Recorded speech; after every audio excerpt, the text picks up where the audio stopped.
Greetings once again, everybody, and welcome back to another Conversations with Amoda Maa podcast. It has been quite a long time, and we've been very busy with retreats and reorganization in so many ways of the foundation that we just haven't had a chance to do a podcast, even though the longing and the yearning and the desire is great. So here we are, we finally managed to get some time, and I'm going to be exploring a deeply important spiritual matter and human matter with Amoda Maa. But first of all, I think I'm going to say hello to her. Hello, Amoda. Hello, Kavi. So let me see how we're going to get into this. At some point, I think, certainly in our experience, at some point on the deep spiritual path of inquiry, we have to, and inevitably do, meet aloneness, our aloneness. And that aloneness is a doorway, brings up a million things. It's actually a portal to something that we're hopefully going to explore and unpack a little bit. But that's on the spiritual path. And there's a greater context in many ways because there's a cultural paradigm, if you like, that this seeking, that this avoidance kind of sits in. And that is the great fear of loneliness. So we're going to be talking in some ways about loneliness to aloneness and what it means to stop turning away from the fear of our loneliness.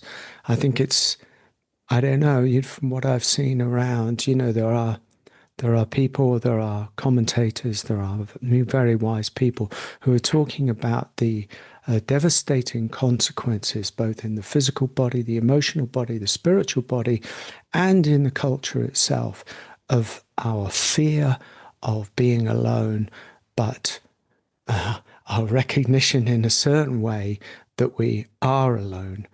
But that aloneness is not embraced, so actually it just leads to a great feeling of isolation, a great feeling of separation. Separation is one of the key things that is talked about in culture in many ways, the deeper you go, but also in the deepest spiritual inquiry.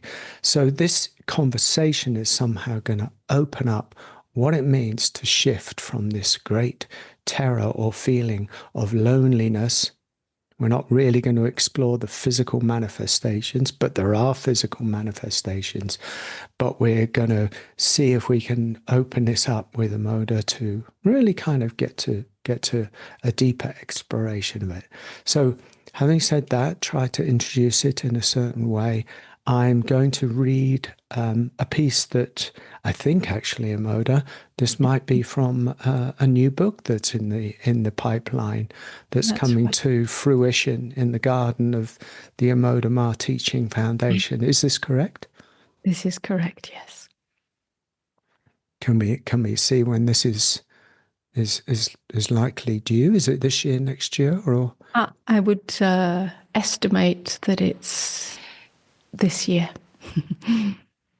Excellent. Do we have a working title, or is that secret? No, we can say it's called The Way of Openness.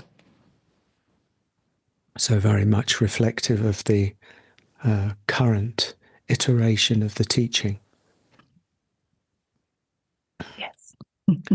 Let me read this section then, and then we'll dive in. The spiritual search is nothing other than the longing to come home, to die into the open space of now. We yearn for the void, and yet we fear it. The longing for relationship, like so many other longings, is at its core an attempt to fill the void of beingness. We fill this void with countless activities. Some are harmless, others less so. but both stem from the same impulse to avoid the raw, singular aloneness of being. When the discomfort of solitude arises, we instinctively seek distraction. We fill the space with activity, pottering around the house, picking up the phone, making another cup of tea, keeping busy with chores, anything to avoid stillness. These distractions may be harmless, but when the discomfort runs deeper, we may reach for more harmful escapes: another drink, another cigarette, another dose of stimulation. In doing so, we become trapped in a cycle of numbing and seeking, always moving, always running from the void. Yet this very aloneness we flee from is the doorway to something profoundly alive. What we resist in solitude holds the key to liberation. In turning toward the void rather than away, we discover its hidden vitality. Death is the doorway to rebirth, to the unfiltered aliveness of now. How do we discover this aliveness? By turning softly toward the void instead of running away. By resting deeply in silence, in solitude, in the empty vastness of being.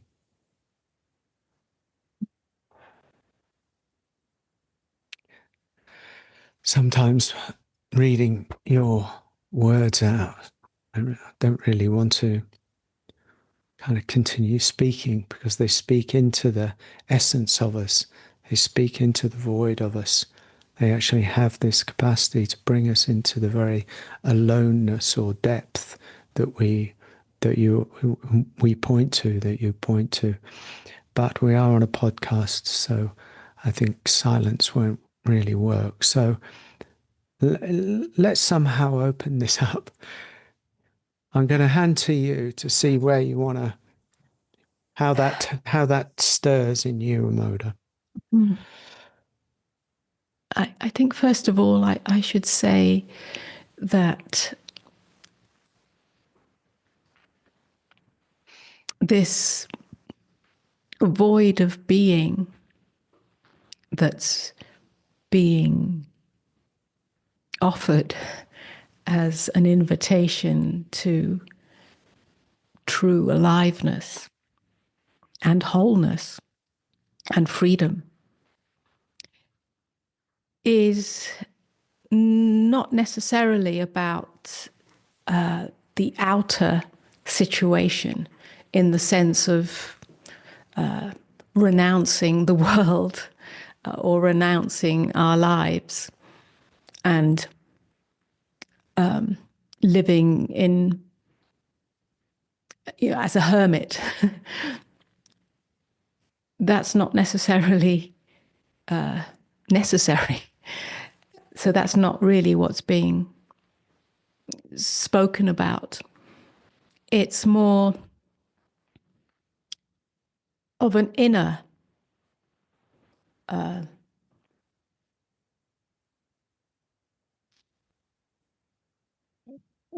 solitude or inner singularity. We could say that void of being reveals itself when we stop following the movement of mind. The movement of mind that's always seeking something more, seeking fulfillment in something, usually an object or something that we can have or something that we can do. So there is an external activity, but it's always seeking something. And that seeking of something is the avoidance of the void of being. It's seeking to fill that void of being. So the distractions that you just read out, whether they're simple distractions of the everyday activity, and not all of that is a distraction, but very often when it's unexamined, a lot of it is a moving away from this moment, from the emptiness of just this, and the compulsion of that,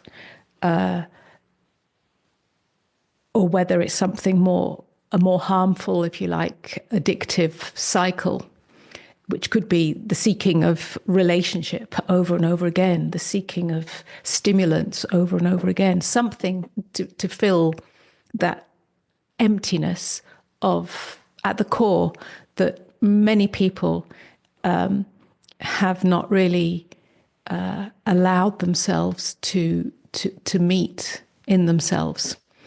So it's a very sort of often unconscious moving away from that and then trying to fill it up so that it's not met in the intimacy of one's inner self. It's that's really being offered as a doorway. And sometimes that may include or necessitate not filling up our days or lives with endless activity, and just being with oneself. But it's not really so much the external, but the internal relationship. So I just wanted to say that first. So it's not about necessarily, living as a hermit. It's not at all. But it is taking the opportunity or the space to be with oneself, because that constant moving away doesn't allow us to. Well, there's a number of layers for this. Oh yes, there are many. I know. On a more surface layer or immediate layer, the first layer, if you like, which is necessary, is simply the avoidance of feelings.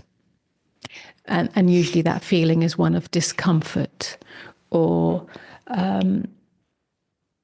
vulnerability or, loss or some kind of, we could say, heartbreak, some kind of tenderness in the heart. And for many people, that's a scary proposition.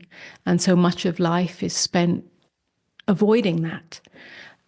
So that's a kind of top layer, if you like, or first layer, is to allow feelings which become emotions, which then become stored in the body as tension, as perhaps anxiety, as stress, as a certain agitation of the nervous system, and eventually as disease.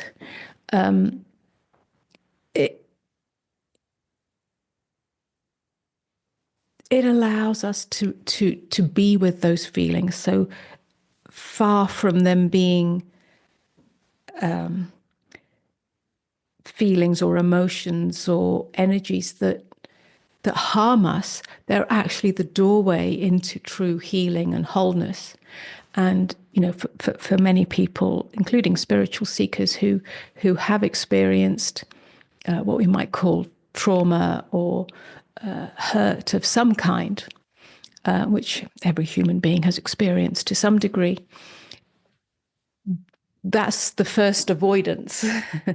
So the invitation is to be still inside and to allow those, let's call them feelings, emotions, energies, to fully be met, to fully be allowed. And that's the first port of healing, if you like, but also allows us to go even deeper than that. Because underneath all that is the core wound of separation. Yeah, the belief, the sense that I'm a separate self. Yes. And that's very much avoided. Yeah. Well, because the core of your teaching, of our teaching, is predominantly about the second one. That's where the really are work is, if you like. And yes, you do have to consider and speak to the what we call the surface level. There are no levels in that sense, but it's that the surface level discomforts that you're talking about are not separate from and point themselves. They're the very pointers to the next level down, which is that we have been culturally, societally, conditioned in a way into this world with a fundamental belief that we are alone and separate, and that's a very bad thing. And we cannot handle that, and so everybody runs away from it. The culture is about running away from that, and in that there is a terrible impact of that. So I just wanted to say that, so that that can lead into this that you're talking about, which is the second layer, or the deepest layer, let's call it, which is the existential. Yes. Fear of aloneness. So let's just go to that. Yes, that's right. It's an existential layer, if you like, not a circumstantial layer. It's not about the circumstances of your life, Yes. although the surface layer, the first layer, shall we call it, the top layer, is usually about events that have happened, things that have happened where you've been let down, where you, Yes, very good. where you've been hurt. But so once that has been met, then the possibility of the existential layer revealing itself, and that's where the real doorway is. And again, for those who are on a spiritual path, that's the layer that usually will come up. There'll be a sense of it, and the fear of meeting that is the same, and the avoidance of that is the same as any other layer, if you like, which is ultimately the fear of death, in the sense of the death of the self construct, the construct of me as a body, a mind, a separate entity, which gives us some sense of temporary, if you like, solidity or security, but ultimately has no security in it, because this body mind will eventually die. So the fear of that, the fear of meeting what is imagined as a void, the void of nothingness, that I don't exist, is the if you like, preventative to just relaxing into it. Relaxing into it, because that's what the invitation is. So what usually comes up at the edge of that layer is a sense of abandonment. And again, not circumstantial abandonment, but existential abandonment, that somehow I've been abandoned by God, by life, by existence, that I exist separate to that, and therefore I have to fight for my survival. I have to fight for love. I have to fight for, I have to prove my worthiness, because ultimately the core wound is one of unworthiness. And this is really the core wound of existential separation, which is illusory, but seems very real, whilst we identify with mind, body, and my life, me and my life, and me as a independent self, a separate self. And so that's the invitation, it's the invitation of meditation, it's the invitation of inquiry, so a spiritual inquiry, and it's the invitation of deep relaxation into just this. So that is the not following the movement of mind that wants to grasp the next moment, the next thought, the next whatever it is that it's seeking as a sense of security, to just stop. And that's a very intimate and internal invitation right here, just stop, relaxes the agitated mind, even though you don't know. There's a not knowing in this. And that allows, it actually allows what we might call the void of being. And if we take the word void out of it, because that's kind of scary to the self, the void, it's going to swallow me up, this big black hole. But if we just take that word out, although it has some, there's a pointer in that, but let's take that out. If you just relax into, well, we have to use some word. We could say now emptiness of being. Well, that's also a little bit scary. What to call it? But yeah, because it's empty of self. It's empty of grasping. It's empty of avoidance. It's empty of movement. So it's not about the self being still or the self being silent. It's about the end of self, at least in that moment. There's no self in it. And the beauty, and I don't know if I'm running ahead now, but I have to in some ways, is that this is the doorway to the end. It is the end of separation. Because in beingness, in emptiness, we are, if you like, returned to our natural state, which is whole and full and complete. It's both empty and full at the same time. And that's where we no longer feel separate or disconnected.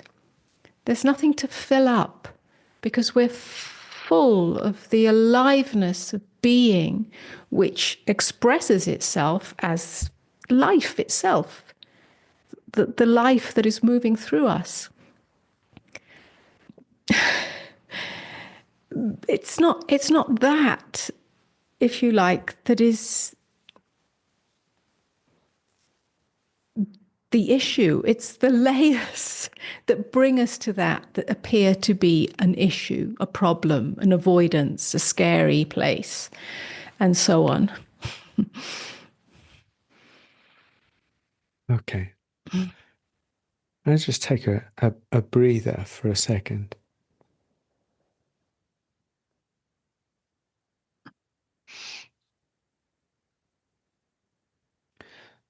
Because what's actually being talked about is huge. It's huge. It's a life as we know it for most people is predicated on the separate self. The separate self being me alone, moving in the world. And it's not even questioned. It's an assumed reality that we're all in. And in that reality that we take to be real, as separate individuation that we are, innately on the core level, the existential level, and on the human level, I search the world for things to give me a sense of completion. Because what I'm really looking for, if I did but know it, is completion. That all addictions, all grasping for love, all desires, all movements of the mind that you're talking about are actually innately the search for union, the search for completion, the search for wholeness. And if we did but know that as a culture, but as individuals as well, then we might be able to get below that terrible feeling that we have of the existential abandonment that we feel. And we don't, that in that sense, then we don't live in reality. We live in some strange, made up reality that we call normal life. But that normal life is filled with a sense of separation that we're trying to complete. And that's why I say this is huge. That's why I say this is huge, because what you're talking about is simple, the relaxation of the need for the mind to move, or the mind moves, but you're still staying here. But it opens into, doesn't it? Opens into an ocean that many aren't prepared for, in a way. That's why usually the spiritual journey happens in degrees, quite honestly. Happens, a little bit at a time, because probably it would overwhelm many human beings and only a few are prepared for it. Am I describing it quite accurately in a way? I think you are, yes, and very beautifully.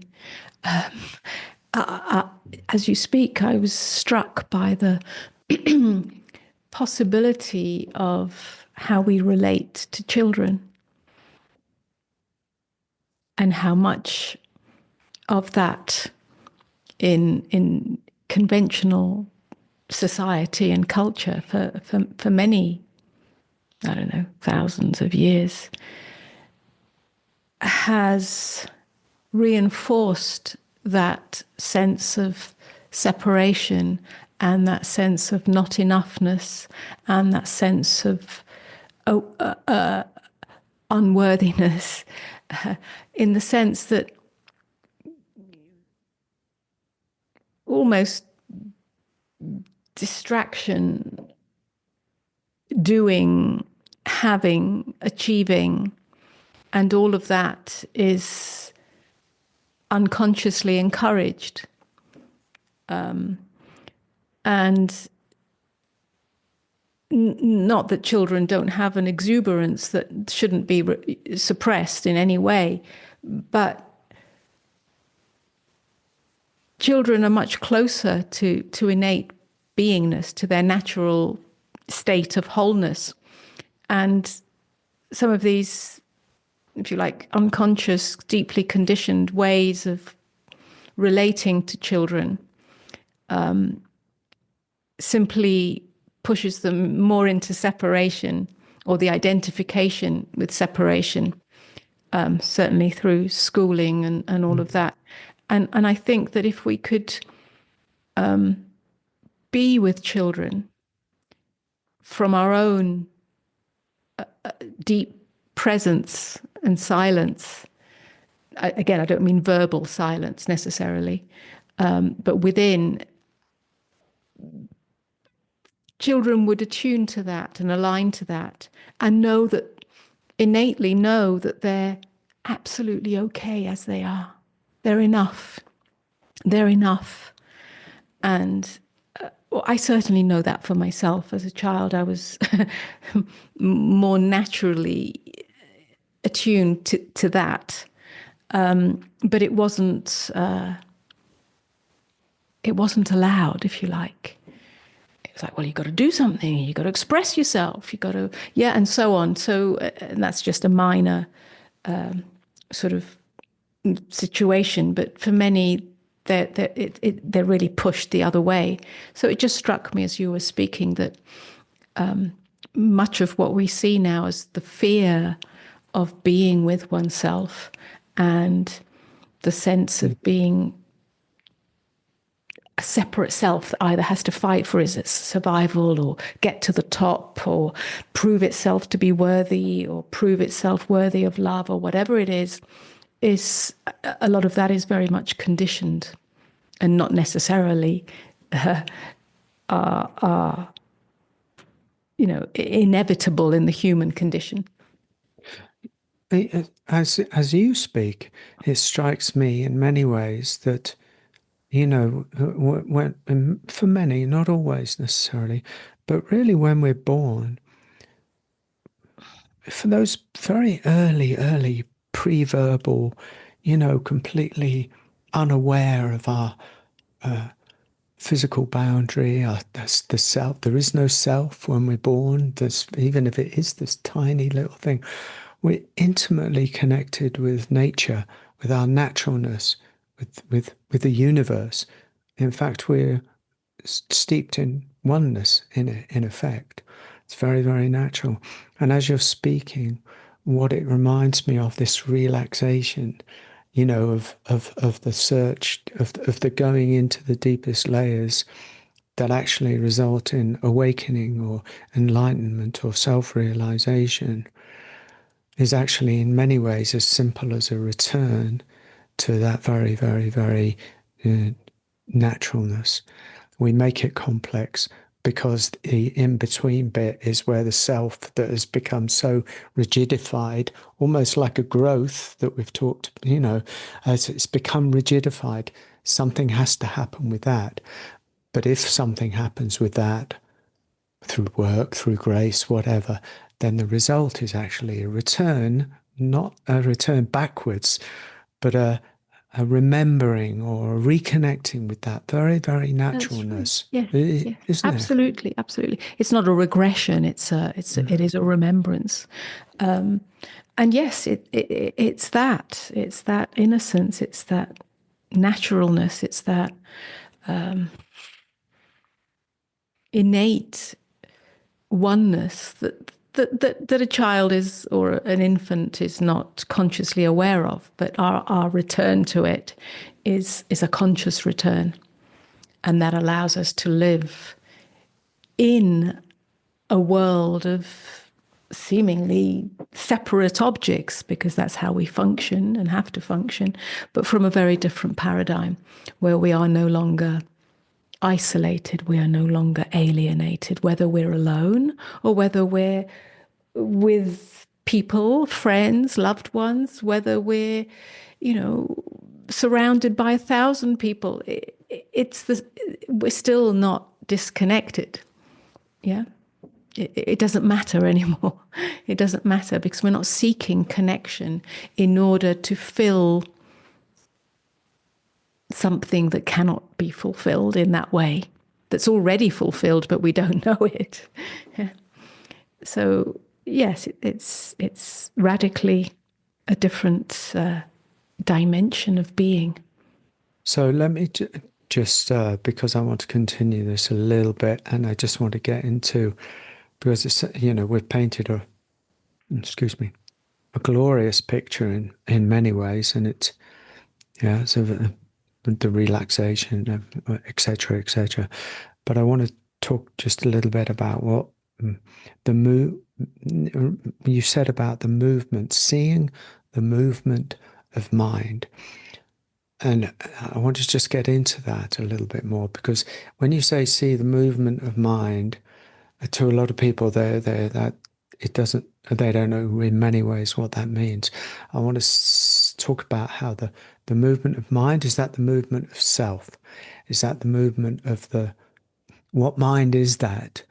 And what's the benefit, or how is that seen? Because for most people, I am the mind. The mind is me. This is the me. So what's gonna be invited here? What's gonna come undone? What happens when we see the mind? What do we do about that?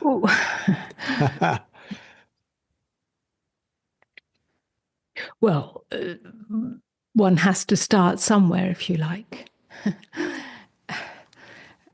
And that starting place is usually when one sees for oneself, whatever circumstance or however your life is, one sees for oneself how one is tortured or tormented by mind, just thinking mind, thought activity. Okay, That's the just only mind. thoughts. We're just talking about thought activity. Yes, Okay. mind in itself is a wonderful function, Okay. one that we shouldn't try to get rid of.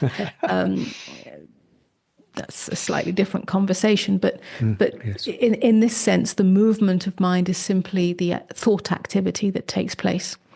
So, for most people, or for many people, I should say, there is such an entrancement with thought activity that it's like the self is enmeshed in thought activity or identified with it, my thoughts, and then usually there's an attempt to, well, either it's so enmeshed that there's no clear seeing at all, or that enmeshment brings one to the place where, well, I only want to have positive thoughts or happy thoughts or peaceful thoughts because the other ones are tormenting me and I don't like them, and rightly so. So that would either bring someone to meditation practice or some kind of presence practice. Sometimes that's positive thinking practice, but that doesn't work either. But something opens the door to attempting to or seeing the gap between thoughts and so on. So attempting to find peace, if you like. But that in itself is not enough, because that's still drawing one's identity from thought activity. So at some point it has to go deeper than that. And that is the realization or the recognition or the willingness to not follow the movement of mind. In other words, to not follow thought activity. To realize, and this is the much deeper spiritual journey, if you like. Well, you don't have to call it spiritual, but inner journey, which is to not try and stop thought activity, because it's just flotsam and jetsam that is in the field and is going to continue anyway. Some of it has to do with kind of grooves or patterns that we've got into with thought activity, and some of it isn't actually ours. But to see that thoughts are sometimes positive, they're sometimes negative, they're sometimes happy thoughts, they're sometimes unhappy thoughts. And therefore, to try and hold on to one and get rid of the other it's like grasping sand. It's just gonna, you can't, yes, but to realize that it's not the thoughts themselves that are the problem. It's the following those thoughts that is the problem. What does that mean? It means there's actually something beyond thought, and that's awareness. Most people think those two things are synonymous, that awareness is a kind of function of thought, but it's not. So awareness follows thought. In other words, you get, on a very basic level, you give attention to thought activity. But if you don't give attention to it, if you don't follow that thought, then there's initially a kind of unmeshing of, or disentangling of self, which is awareness, from thought. And that gives a spaciousness. Yeah. From there, we go into a deeper inquiry, but I would say that's the, if you like, starting place. Is awareness here now for everybody who's watching or listening? I hope so. Yes. Awareness is all there is.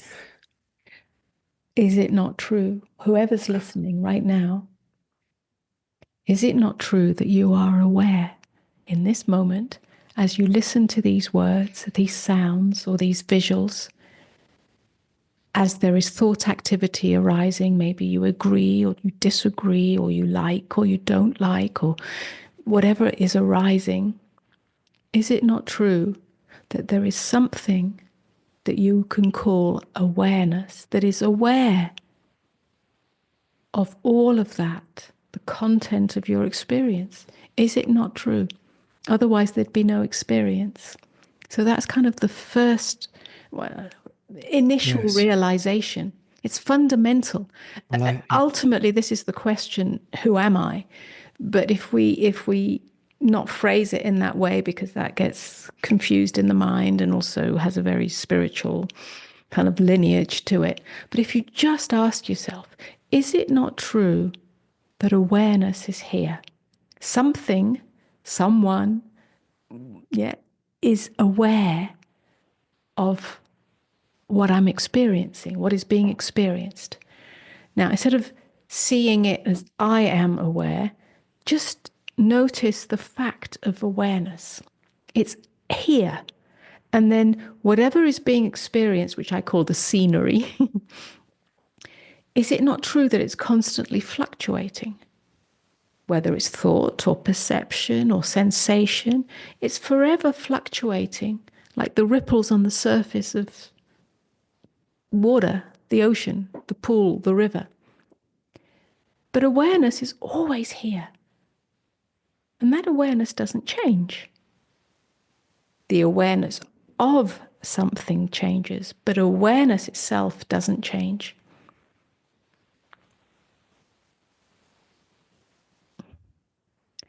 It's like a light bulb may go off. yeah.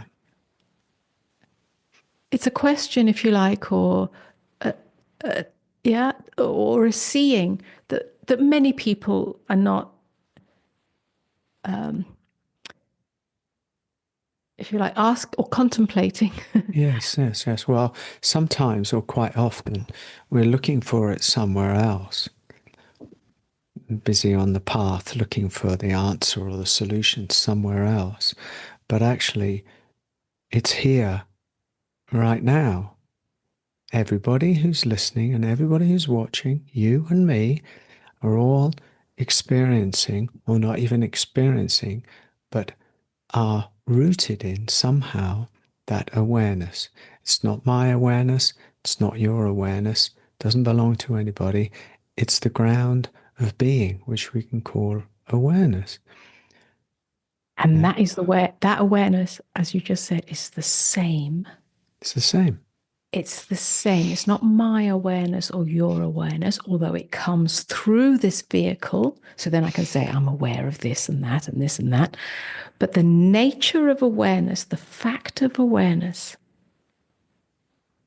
is unchanging, unmoving, and its nature is essentially the same in all individuations. Whatever the experience is, the experience may be different, the content may be different, but awareness is the same. Again, that's a light bulb, possibly, because it's in that we are all one. It's all one. It's not separate awarenesses. It's the same awareness, and it has no boundary, it has no edge. It just appears to be separate because I think of myself as this mind, this body, and so on. But it's the same. That's the place that we, if you like, know oneness. It can't be found anywhere else. That's the space. And in realizing that more and more, as it filters into our experience, we no longer feel separate in that sense. Functionally, yes. But on the deepest existential level, there's no separation.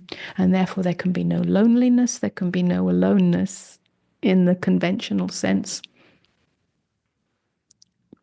Awareness is that, to me, speaking poetically, is the garden. There's a garden, and everything and all these individual flowers that we call ourselves are all growing in it.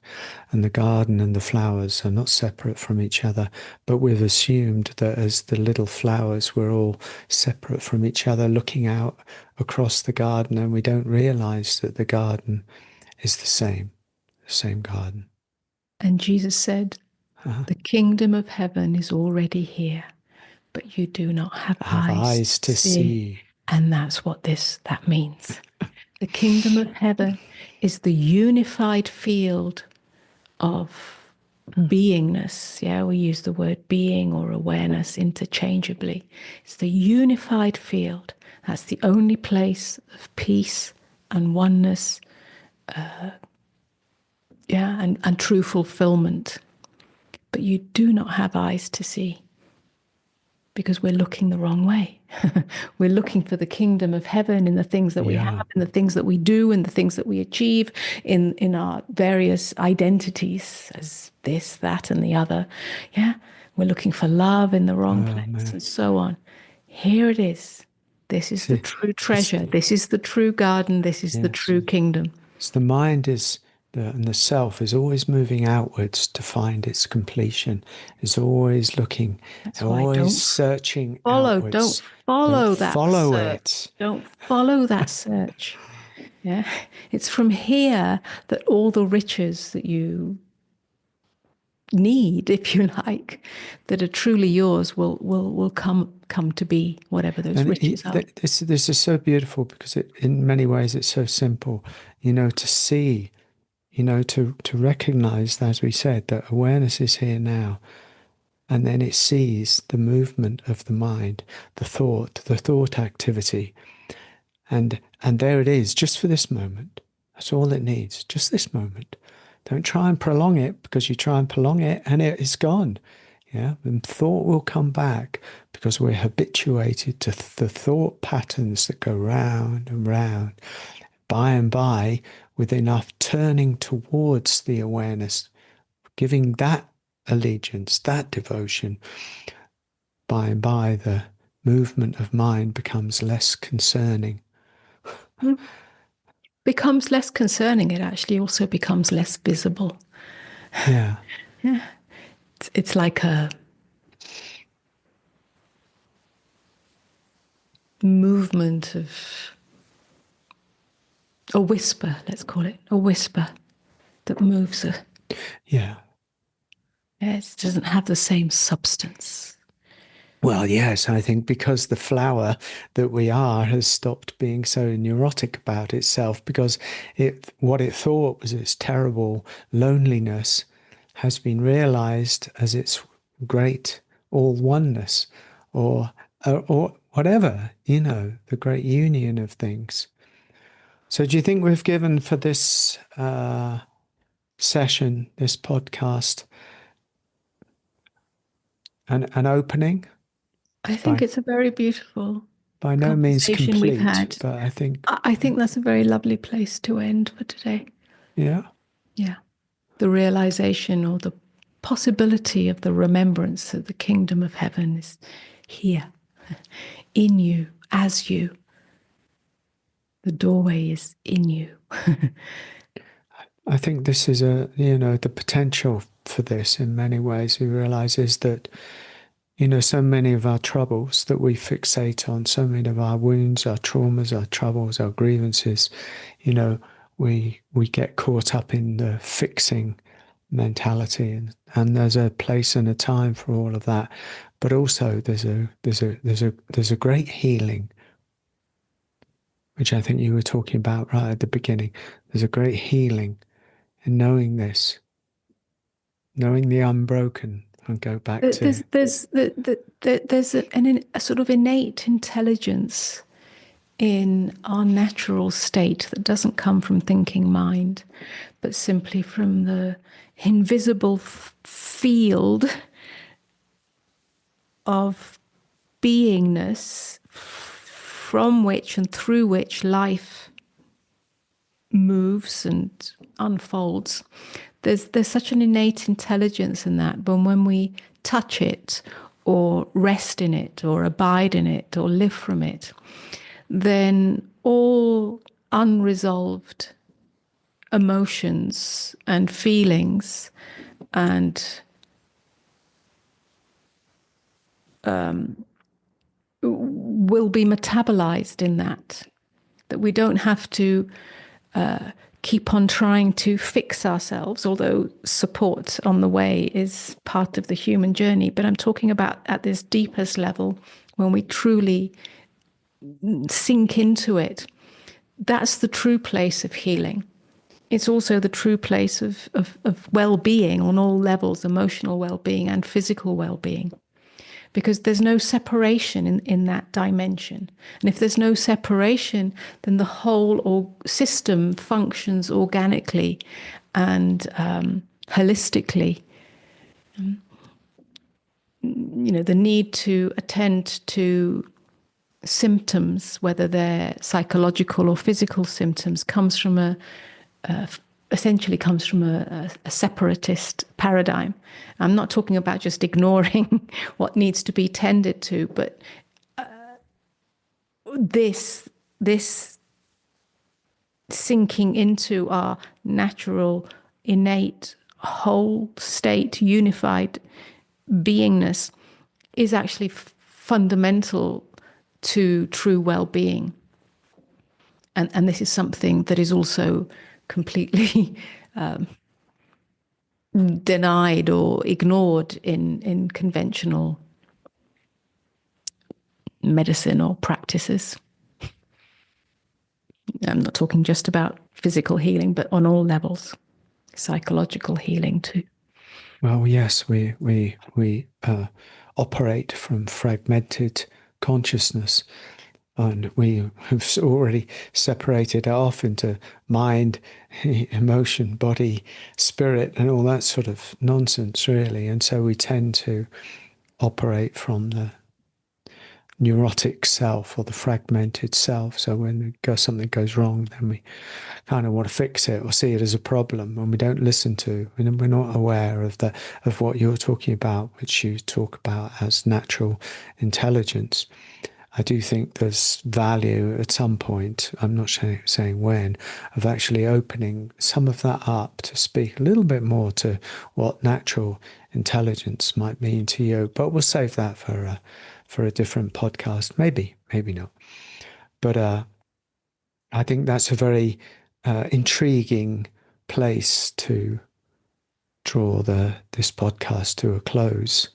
I think we've explored some of the problems, some of the loneliness, and I think we've invited a deeper seeing, I hope, a deeper awareness that there's a possibility of letting go of some of that and coming into a deeper state of union and well-being and love. Back into the garden, everyone. Okay, Amoda, it's very good. Thank you. Okay, well, thank you everyone for listening to our podcast. It's good to be back, and hopefully we won't be as long before we do another one. If you're listening to this, please, I don't know, share it or find us somewhere. The juice for us is in the in-person retreats and offerings that we offer, where we meet in physical form, and deep transformation is possible, where we explore this and many other kind of fundamental aspects of what it means to be walking a spiritual path in this world. And they're very beautiful, and so the invitation is to come to those. And if you can't make it to those, come to our public meetings online, come to our events. Yeah, or follow us on YouTube, follow Amoda on YouTube. You can also find me on YouTube.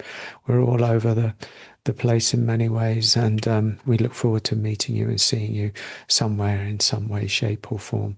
Amoda Maa, thank you very much for your wisdom and grace, as always.